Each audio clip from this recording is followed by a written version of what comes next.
In the wine world, you'll sometimes hear talk about how the soil in a certain region can actually make a wine taste different. The French concept of terroir, or how each region has its own specific flavor, is actually rooted in the Latin word terra, or earth. But can you actually taste the soil in a wine? Yes and no.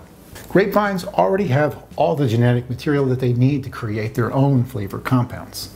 While soil plays an important role in supporting a grapevine, it doesn't directly add flavor to the wine. Instead, there are several qualities in the soil that either help foster or inhibit those inherent flavor compounds. Believe it or not, the most important quality of a soil is its water retention. You would think more water is better, right? Not so much with grapevines. In fact, moderate water stress to a vine actually enhances the color, the flavor, the aromas, and the acidity of a grape, and also the wines that it creates.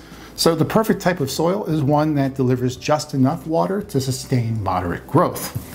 Rocky, stony, sandy, generally porous soils like chalk or limestone are perfect for growing grapevines because they tend to drain well and stay relatively dry. The color of a soil even matters. Darker colors retain more heat, which keeps the vine warm and helps them ripen, which can be essential in colder regions. Even organisms like earthworms, snails, and bacteria can all change the composition of a soil.